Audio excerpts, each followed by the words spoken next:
Hi, everyone. Judge Andrew Napolitano here for Judging Freedom. Today is Monday, January 27th, 2025. Ray McGovern will be here with us in just a moment on Does Donald Trump favor ethnic cleansing? But first, this. Markets are at an all-time high. Euphoria has set in. The economy seems unstoppable, but the last administration has buried us so deep in debt and deficits, it's going to take a lot of digging to get us out of this hole. Are you prepared? Lear Capital specializes in helping people like me and you grow and protect our wealth with gold. Did you know that during Trump's last presidency, gold rose 54% to a record high? If that happens again, that puts gold at $4,200 an ounce in his next term. Don't wait. Do what I did. Call Lear at 800-511-4620 or go to LearJudgeNap.com for your free gold ownership kit and special report, $4,200 gold ahead. When you call, ask how you can also get up to $15,000 in bonus gold with a qualifying purchase. Call 800-511-4620, 800-511-4620, or go to LearJudgeNap.com and tell them the judge sent you. Ray McGovern, welcome here, my dear friend. Thank you for your time, as always. Is Donald Trump still getting bad data from the CIA?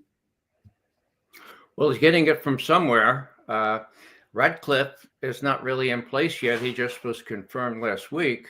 So you can blame it on the people who told Bill Burns, or Bill Burns himself, who told the president in early July 2023, that Putin had already lost in Ukraine.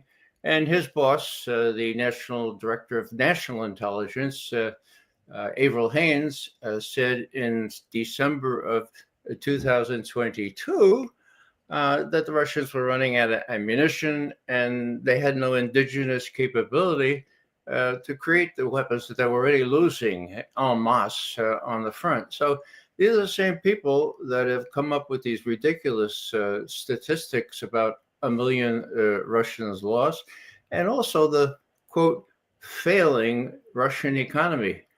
The Russian economy is not failing. It grew by almost 4% last year. I don't know where he's getting the information, but hopefully when Radcliffe comes in, he'll get rid of all those people who are so wrong and unapologetically wrong, and put in new people who know which end is up. Well, last week, and I want to talk to you in a minute about former intel chiefs lying and the consequence of it. But last week, President Trump stated publicly that the Russians had lost 1 million troops and that their economy was suffering. We know their economy is not suffering, and we know that they haven't even lost 100,000 troops. How could he be so reckless as to make comments like that? Trump is unpredictable. He gathers things out of the winds and says them as truth. I don't know if he really believes this stuff. He makes up things all the time. What about the 60 million people that the Russians lost in World War II, and the fact that, they helped us win. Did you know that, Judge? They helped us win. Well, it wasn't 60 million. It was 27 million. Bad enough, right? But they helped us win. Give me a break. They bore the brunt of the Nazi onslaught. Why is the issue of the intel chiefs having, former intel chiefs and intel personnel, having lied about Hunter Biden's laptop, why is that now an issue in the second week of Trump's administration? Well, Trump raised it. He talked about these 51 former intelligence directors and deputy directors. I knew some of them, Judge. I worked under some of them. I worked with some of them. It was a catastrophe. 51, 51 of the best, right? It's presumably. What happened? Well, when Hunter Biden's laptop arose and it showed that he and Daddy may have been really very guilty of graft and all kinds of other undertakings with the Chinese government as well as the Ukrainian government, they had to do something. Okay, what did they do? Well, Tony Blinken, not Secretary of State yet, he called up this guy, Mikey Morell, who was acting director of CIA for several years. He said, Mikey, we got to do something about this because Biden and Trump are going to have a debate just next week. I got an idea. Could we get the story out that this was a Russian intelligence disinformation operation? This Hunter laptop? Mikey Morell, can do. Could you get about 10 of them? 10 of them? I got you 50. He gets 50 in 3 days. Tax on his own name because he was an acting director, right? 51, and they put out the statement, false on its face, saying, this bears all the traditional earmarks of a very Russian intelligence disinformation operation. Now, that was put out 3 days before the final debate. Trump, unaccustomed still after 4 years almost to the ways of Washington, raises it with Biden. So what about those? What about that laptop of Biden's, of Hunter's that has showed all this irregularities? And Biden says, Mr. Trump, don't you know that 51 former intelligence directors and deputy directors have already said that that's a Russian intelligence disinformation operation? Did you know about that? No, Trump was not prepared for that. Suffice it to say, the election came next. You want to talk about interference by... Well, to whom did these 50 or 51 make the statement? I'm trying to decide if there's a felony here. Is this on some official letterhead delivered to Congress? Well, it's the equivalent. It was to Politico. Right? What happened was this fellow who worked for Brennan, John Brennan, head of the CIA for years and years, Shapiro, I think his name, went around and collected all these things. Okay, gave them to Politico. They published them, and if that's not interfering in an election, I don't know what is. Did it tip the balance? I just don't know, but we'll never find out for sure. Was it egregious? Yes. Was it a felony? I'm not a lawyer, so I could say sure as hell it was a felony. Why is Jack Brennan sweating bullets over this now?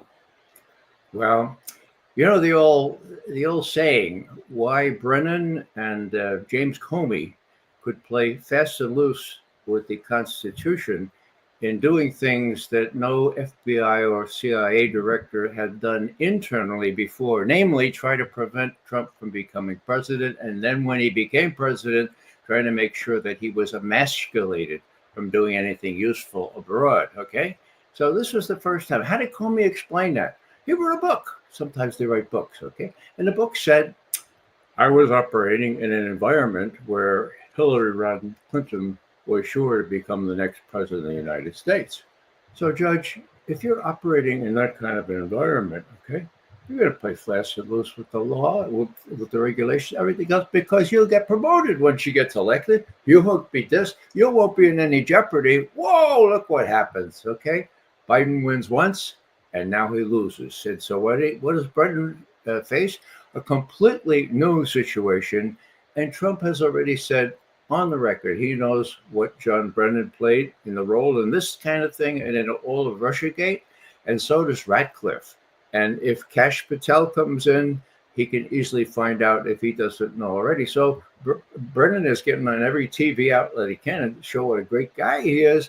And to say, I never did anything untoward. Well, he sure as hell did. And now he's sweating bullets.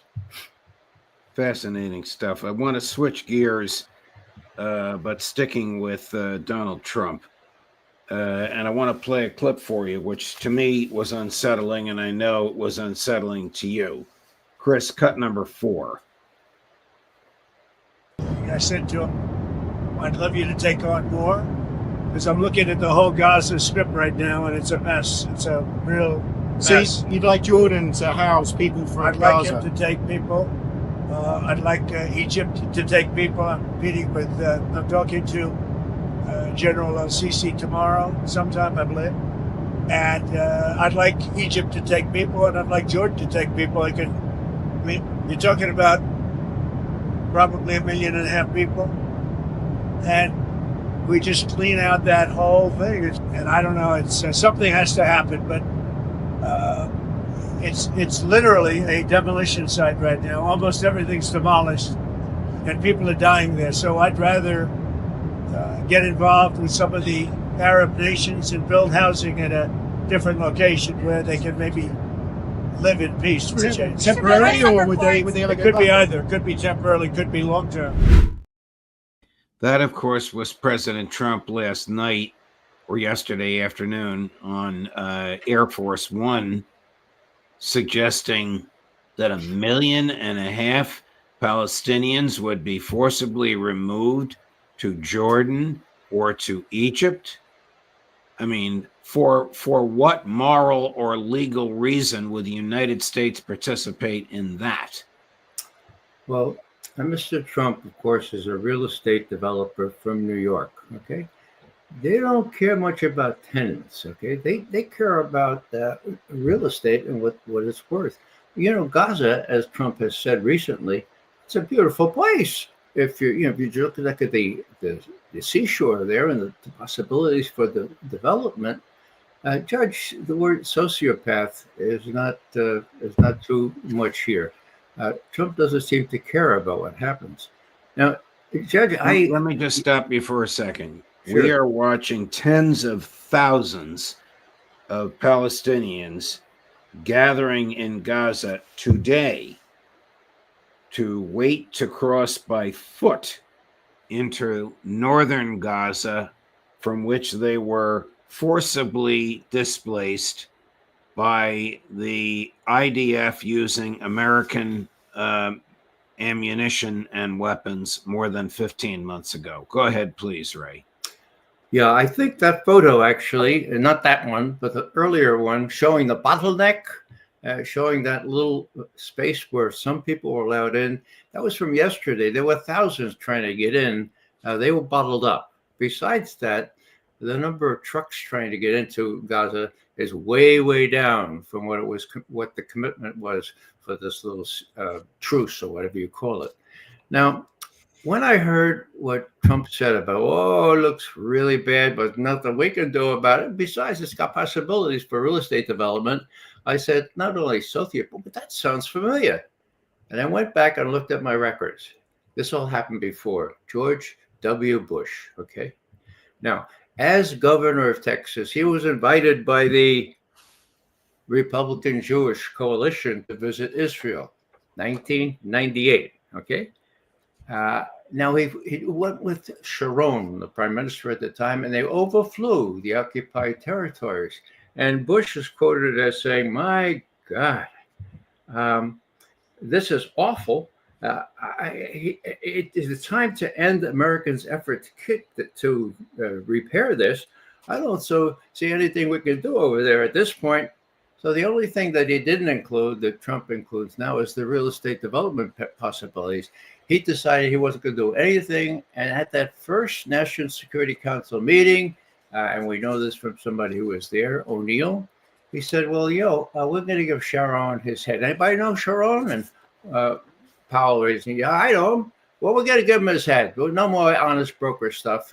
What he wants to do, he's going to do it. And Powell said, sir, that might cause problems. And Bush said, okay, so everybody agreed? Okay, agreed. That's how it went down at the first National Security Council meeting. And the whole point was, I overflew that territory. It was awful. And there's nothing we could do about it. Now, look at it. Look at that beach. It is, I mean, you put a couple $1 billion in there, take it away from Zelensky, and you can make some really nice high rises there. And his son-in-law has already talked about that. So talk about a human tragedy for immoral reasons. That's what's going on here. It's breathtaking. Now, the Egyptians and the Jordanians said, no deal. We're not going to accept those. But, this was tried before by Blinken. Right after the October 7 events, Blinken said, he went to Cairo and he said, hey, Sisi, this is what we're going to do. We'll provide the tents. You accept all these guys from Gaza, we'll put them up at the Sinai, and then we'll figure out what to do with them. And Sisi left them to scorn and said, get out of here. So that was the end of that until now. Here it arises again. It's unconscionable. I dare say that it's the work of psychopaths who think they could do this and get away with it. Here he is. This is on the day of his inauguration, late in the day. So this is a week ago. President Trump on redeveloping. I wonder if he had his son-in-law in mind. Gaza Strip, cut number 5, Chris. That are you, Mr. President, that you can keep the ceasefire in Gaza and conclude the 3 phases of this deal? I'm not confident. That's not our war, it's their war, but I'm not confident. But I think they're very weakened on the other side. Do you support the 3 states? Gaza, boy, I looked at a picture of Gaza. Gaza is like a massive demolition site. That place it's really got to be rebuilt in a different way. Do you plan to help rebuilding Gaza? I might. You know, Gaza is interesting. It's a phenomenal location. On the sea, best weather. You know, everything's good. It's like some beautiful things could be done with it, but it's very interesting. But some fantastic things could be done with Gaza. How do you see the future in governance for Gaza? Well, it depends. I can't imagine you could have, well, you certainly can't have the people that were there. Most of them are dead. I mean, I have to say what I'm thinking, which is we'll move them out, we'll ship them to Jordan or Egypt, and my son-in-law will develop the real estate and make a fortune. But that is, as you called it earlier, psychopathic. Yeah, Judge, the only difference between some of those really hardliners in Netanyahu's government is that Trump is, well, I was going to say he's dumb enough to say it out loud, okay? I don't think it's dumb enough. I just think that he doesn't think we care. He doesn't think Americans care. Well, we do care, and now's the time to step forward, not only with respect to people in Gaza, but with respect to people in Chicago and Newark and people who are being rounded up, put on planes, and sent elsewhere under the new immigration policies of Trump. It's the same thing. He thinks we don't care. Now, let's give him a lot of evidence that we do care. There are lots of people trying to help people who are illegals. In my view, there's no such a thing as an illegal human being. But it's going on. It's going on strong, starting today, really, in Chicago, big time. What are we going to do? We're going to sit back and say, well, all right, we get rid of those immigrants. Maybe we can develop some properties on the shores of near Chicago and Lake Michigan. Give me a break. We're better than that. I think we can attenuate the effects of these very harsh policies.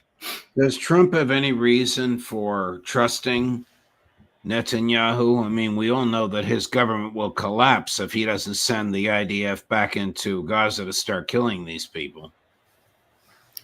Well, the Trump-Netanyahu symbiosis is something very similar to the one between W. Bush and Sharon.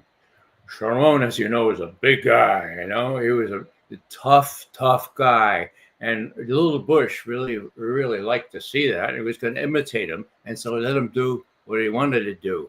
Not a day went by after 9/11 before Sharon sent his tanks into Jenin on the West Bank. It was, it's pretty flagrant. So I don't know how you separate the two. I know that now Trump has just authorized 2,000-pound bombs to do their work in Gaza and the West Bank and other places. My God, he is no better.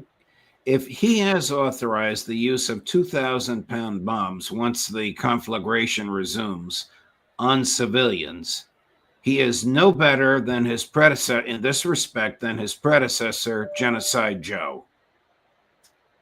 Well, worse still. I mean, worse. What's worse than worse? You're right, Judge. I thought there might be some sensible change in policy. There were signs that that Netanyahu was not completely unknown to Trump, and that he was a tough guy too. And with him facing down Netanyahu once, okay, maybe he could do it twice. But the 2,000-pound bombs authorized by the White House over the weekend for the Defense Department to do that shows me that he doesn't seem to care about this. He's going to support Netanyahu with the thing that Netanyahu needs most, and that is bombs that break up whole city blocks in Gaza and elsewhere in the occupied territories. Well, I don't know how this is going to end, Ray, but thank you for your courage in pointing it all of it out as you have. You mentioned Newark, New Jersey. ICE arrested American citizens in Newark, one of whom was a veteran of the Iraq and Afghanistan wars. Now, they were eventually released, but this is what happens when the government decides to forget about the Constitution, which still requires arrest warrants. We'll see where all this goes. I have a feeling we're just at the tip of the iceberg. Just one little end note here. I learned today from Hartford, Connecticut, that actually the authorities there are giving immigrants or emigres guidance. What they're saying is, look, you have the right to be silent. You don't have to sign anything. You don't have to do anything with respect to a warrant unless it's signed by a judge. You have rights, whatever your status, under the Constitution of the United States, to stay silent, to not speak without the presence of a lawyer, blah, blah, blah. Well, this is a municipal authority telling these poor people, look, we're gonna at least assert your rights. You do the same. And I have to say that here in Raleigh, where I live, there's an outfit called Siembra, meaning to plant seeds of solidarity. And we're being very alert in a neighborhood watch type of thing, so that when unmarked cars with dark windows come up, we make polite inquiries.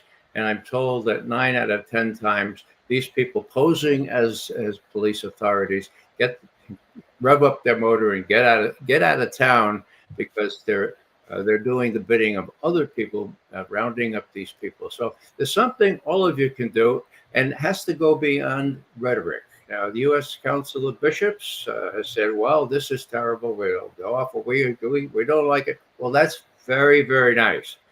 Why don't they say, look, you open your churches, give sanctuary, a century-old practice to the emigres. Well, they don't do that yet. We need to put a little action behind the nice. They need a little push. Ray McGovern, thank you very much, my dear friend. Thank you for your courage and your big heart.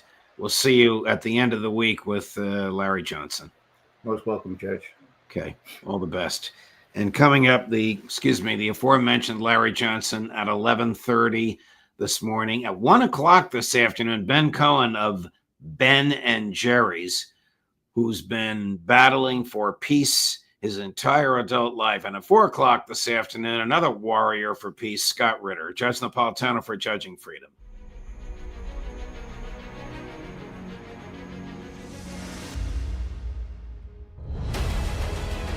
Well,